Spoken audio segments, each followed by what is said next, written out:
love the chase and the hunt, and I set the pace when I'm running. I always take what I want and I always give it 100. Don't need a bank, no I'm funded. Play the game like it's nothing. I'm always thankful for something. Don't take for granted, stay humble. Now wake up! It's time to look at the enemy. Look in the mirror if he is no friend to me. It's not working out, maybe it's the chemistry. It's time to break up so I can make a better me. Olá e sejam bem-vindos a mais um episódio do canal Dividendos. O investimento é uma atividade complexa que pode ser muito lucrativa, mas também pode ser muito perigosa. Para ter sucesso a investir, é importante seguir alguns princípios básicos e hoje vou mostrar-vos quais são, na minha opinião, os 10 mandamentos do investidor. Algo que deves sempre ter presente contigo no momento de investir. E começamos pelo primeiro mandamento. Investir não é uma competição. Muitas pessoas olham para o investimento como uma competição, onde o objetivo é ganhar mais dinheiro do que os outros. Se alguém conseguiu 20% no ano, então eu tenho de conseguir mais do que isso. E se isto, digamos, é mais ou menos verdade para os fundos de investimento, onde existe pressão para quem gera o fundo de apresentar resultados competitivos, no panorama do investidor a retalho é um erro crasso. O investimento deve ser visto como um meio de alcançar os teus objetivos financeiros, sejam eles manter a qualidade de vida na reforma, a educação dos teus filhos ou a independência financeira. Não é uma corrida para ver quem ganha mais dinheiro mais rapidamente. O objetivo do investimento deve ser gerar riqueza ao longo do tempo e não ficar rico da noite para o dia. O segundo mandamento é que as emoções não têm lugar no investimento. As emoções são um fator importante que pode afetar o teu desempenho enquanto investidor. A raiva, a ganância e o medo podem levar-te a tomar decisões precipitadas e prejudiciais à tua estratégia. É vital que sejas capaz de controlar as tuas emoções quando estás a investir ou quando tens capital investido. Para isso, é importante teres uma estratégia de investimento bem definida e seguir essa estratégia com disciplina, manter a calma e tomar decisões baseadas na lógica e na razão. O terceiro mandamento é o buy and hold não é estratégia para todos os investimentos. O buy and hold é uma estratégia de investimento que consiste em comprar ativos e mantê-los por um longo período de tempo, independentemente das flutuações do mercado. Essa estratégia pode ser muito eficaz, mas nem todos os investimentos podem ser comprados e mantidos. Para que o investimento possa ser comprado e mantido, deve ser capaz de gerar rendimentos ou de retornar capital. Esses rendimentos podem ser originários de investimentos, como renda fixa, dividendos de ações ou aluguer de imóveis. Se estás a investir em algo que não gera qualquer rendimento, estás meramente a especular. Por exemplo, se comprares uma casa por 100 mil euros e não a arrendares, o que é que te faz acreditar que em 10 anos a podes vender por 150 mil euros, por exemplo? É que não tens absolutamente nenhuma garantia de que em 10 anos a casa não valha, por exemplo, apenas 90 mil euros. O mesmo acontece com matérias-primas, onde o retorno das tuas operações é meramente especulativo, elas não produzem qualquer riqueza. Até posso ir mais longe e falar de empresas que não pagam dividendos nem recompram ações, ou seja, zero retorno ao acionista. O que é que te faz pensar que daqui a 20 anos o múltiplo que o mercado estará disposto a pagar por estas ações é o mesmo de hoje em dia?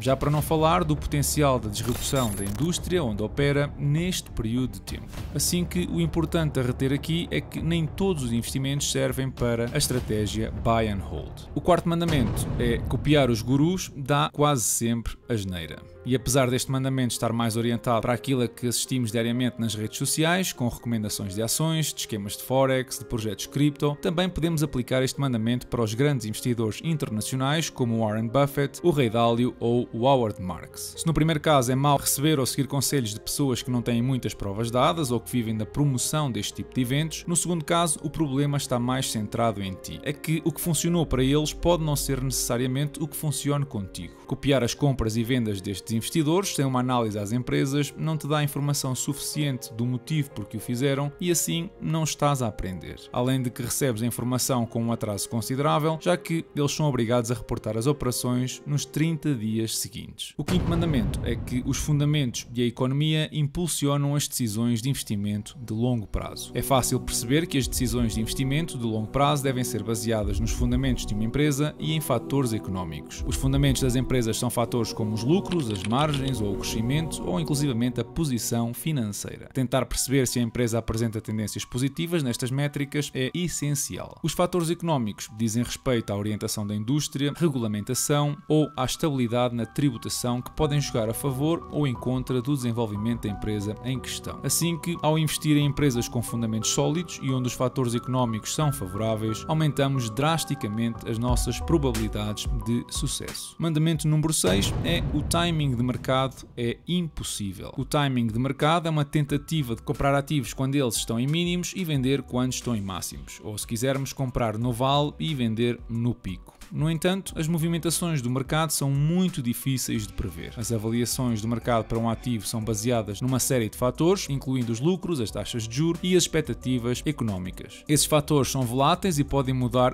rapidamente. Como tal, é muito difícil prever os vales e picos do mercado, e tentar fazê-lo é uma tarefa que, se não é quase impossível. Até mesmo os investidores profissionais mais experientes têm dificuldade em acertar o timing do mercado. Podemos usar a análise técnica como complemento da avaliação fundamental de uma empresa, mas esta não nos dá garantias de nada, apenas padrões que se repetem com uma determinada probabilidade. O mandamento número 7 é evitar a comunicação social. A comunicação social é frequentemente usada para promover produtos e serviços financeiros, sobretudo nos Estados Unidos. No entanto, os comentários diários nos meios de comunicação pecam por não ser de todos confiáveis. A maioria das pessoas não possuem os conhecimentos ou a experiência necessária para fornecer conselhos de investimento precisos, e os que têm podem começar a plantar a semente da dúvida na tua cabeça. O mesmo acontece em páginas de investimento onde te mostram o fim das empresas petrolíferas em 2020 ou que te dão uma lista das 5 melhores empresas para investir em dezembro. Não estou a dizer que não deves ler artigos ou opiniões de analistas da Morningstar ou da Seeking Alpha, afinal de contas é sempre bom ouvir opiniões diferentes da tua, mas não deves deixar que te subam à cabeça ou tomar decisões porque alguém fez um comentário. É importante não te deixares levar pelas emoções e pelo imediatismo.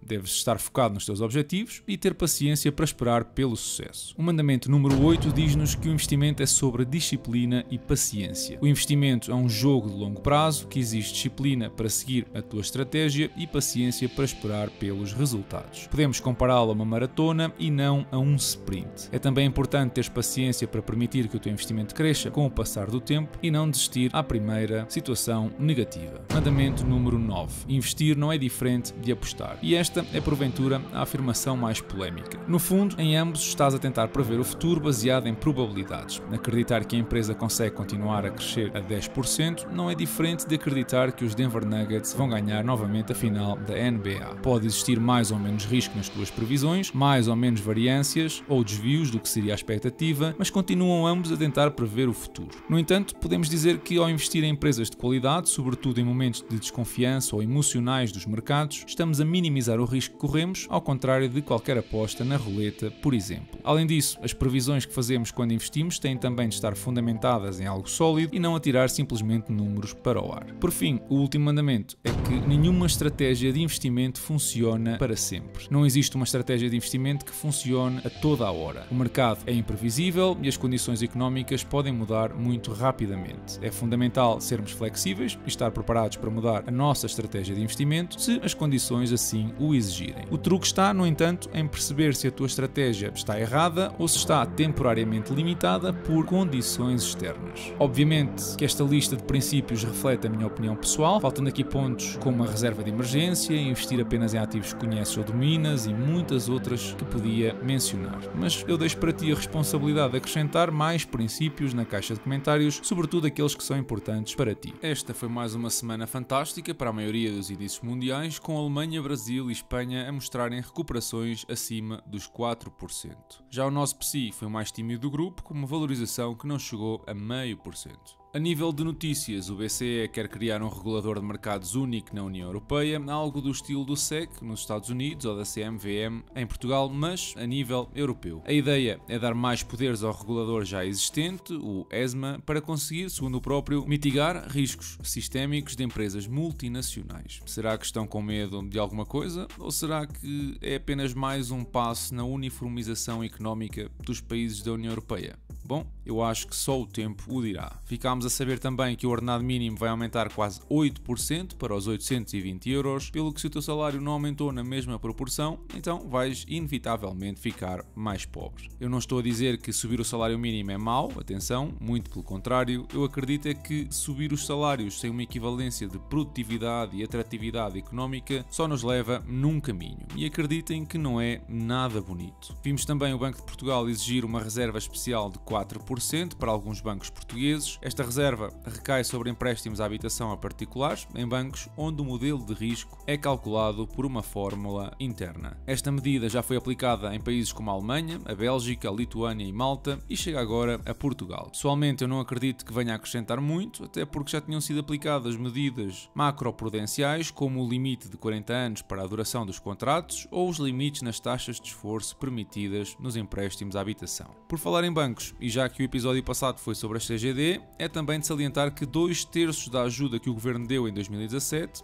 a Caixa Geral de Depósitos já conseguiu devolver. Ainda assim, a banca ainda tem muitas dívidas para ir pagando. Se a Caixa Geral de Depósitos está próximo de liquidar a sua, o BCP e o BPI já o fizeram, baixando assim o valor da dívida total para a casa dos 18 mil milhões de euros. Quem também deu alguma coisa foi a Moody's. Subiu a classificação da dívida portuguesa para A-, algo que a Fitch já tinha feito recentemente e agora fica apenas a faltar a Standard & Poor's. Este tipo de classificação vale o que vale e entende-se o porquê, uma vez que as perspectivas da dívida pública até 2027 são de queda acentuada. Isto foi uma das coisas que o atual governo missionário fez de positivo, é algo que tenho de salientar, mas também convém dizer que tinham a vida facilitada devido ao enorme excedente da receita fiscal. Em relação ao portfólio, vimos subidas de dividendos por parte da Tyson Foods e da Motorola e uma notícia talvez insólita de que a Alibaba vai começar a pagar um dividendo de $1 por ação, ou 12 cêntimos e meio por ADR. O resultado trimestral da empresa até foi positivo, mostrando melhoria nas margens e um free cash flow nos últimos 6 meses de 11 mil milhões de dólares. O lado negativo foi perceber que o segmento da nuvem cresceu apenas 3% no mesmo período e isso mostrou alguma fraqueza que o mercado não perdoou. Atualmente, eu até estou tentado em reforçar a minha posição, caso o preço se aproxime dos $70. O portfólio esse fechou a semana nos 28% de valorização e recebeu $55 neste mês de novembro. E é tudo por hoje. Já sabes que podes ajudar este projeto deixando o teu like, partilhando o canal com os teus amigos, subscrevendo aqui no YouTube e seguindo-me nas redes sociais, Instagram e Patreon, onde vou subindo mais conteúdo. Da minha parte, resta desejar-vos uma excelente semana e bons investimentos.